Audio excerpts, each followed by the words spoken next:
திருச்சியில் ஒரே நேரத்தில் 69 கடைகளுக்கு பூட்டு போட்ட மாநகராட்சி.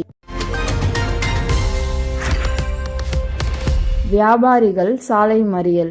திருச்சியில் மாநகராட்சிக்கு சொந்தமான இடத்தில் மேலப்புலிவார் ரோடு மற்றும் மரக்கடை பகுதியில் செயல்பட்டு வந்த 69 கடைகளுக்கு வாடகையை செலுத்தவில்லை என கூறி போலீசாரின் உதவியுடன் மாநகராட்சி அதிகாரிகள் செப்டம்பர் 30 அன்று கடைகளுக்கு சீல் வைத்ததால் பரபரப்பு ஏற்பட்டது. நீதிமன்ற உத்தரவு என கூறி கடைகளை அகற்ற வந்தாலும் தீர்ப்பில் கடையை சீல் வைக்க எந்த ஒரு ஆணையும் இல்லாத போது பணம் செலுத்த உரிய கால அவகாசம் வழங்கப்படாமல் போலீசார் மூலம் கடை உரிமையாளர்கள் மற்றும் ஊழியர்களை வெளியேற்றி கடைகளை சீல் வைத்ததாகவும் கடை உரிமையாளர்கள் குற்றம் சாட்டினர். இதனால் போலீசாருக்கும் கடை உரிமையாளர்களுக்கும் இடையே வாக்குவாதம் மற்றும் தள்ளுமுள்ளு ஏற்பட்டது. இதனையடுத்து கடை உரிமையாளர்கள் திடீர் சாலை மறியலில் ஈடுபட்டனர். இதனால் அங்கு அசாதாரணமான சூழல் நிலவியது. மக்கள் ஆயுத பூஜையும் சரஸ்வதி பூஜையும் கொண்டாட இருந்த நேரத்தில் செப்டம்பர் 30 அன்று திருச்சி மாநகராட்சி ஊழியர்கள் கடைக்கு சீல் வைத்து மக்கள் பூஜை செய்ய பொருட்கள் வாங்க வரும் சமயத்தில் இடையூறு செய்தது கண்டிக்கத்தக்கது. For the reasons stated supra, the following orders are passed. Number 1. The order passed in the right petitions are modified. Number 2. The respondents shall grant an opportunity of personal hearing for finalizing the rent. Number 3.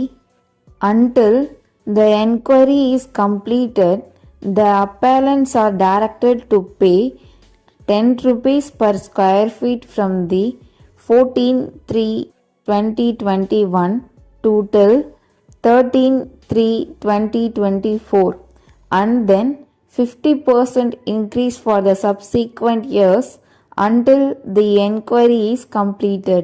Number 4. While finalizing the rent, the respondent shall take into consideration that the appellants are liable to pay only ground rent alone and not for superstructure. Number 5. The appellants are at liberty to raise all pleas including limitation and the respondents shall also consider all the pleas as per law. Madurai உயர்நீதிமன்றத்தில் 2 பேர் அமர்வில் சென்ற April மாதம் 30 அன்று கூறிய தீர்ப்பில் கடைக்கு seal வைப்பது பற்றி எதுவும் சொல்லவில்லை. அப்படி இருக்கும்போது மாத வாடகை நிர்ணயம் செய்து உரிய அவகாசம் கொடுக்காமல் மாநகராட்சி எதற்காக அவசர கதியில் சீல் வைக்க வேண்டும்? எதை எதிர்பார்த்து சீல் வைத்தார்கள்? பேரம் பேசுவதற்கா? வழக்கிற்கு செல்வதற்கு முன் பேரம் பேச முடியாததனால் இப்படி செய்தார்களா என்று தெரியவில்லை. இப்போது சீல் அகற்றுவதற்கு பேரம் நடப்பதாக தெரிகிறது. இதைப்போல் நடப்பதால்தான் வழக்குகள் பதிவு செய்வது அதிகமாகிறது. இதை குறைக்க சம்பந்தமான துறை மந்திரிகள் உரிய நடவடிக்கை எடுக்க வேண்டும். இதில் மந்திரிக்கும் தொடர்பு இருப்பதாக தெரிகிறது. இதற்குரிய நடவடிக்கை விரைவில் நடக்க வேண்டும் என்று எதிர்பார்ப்போம்.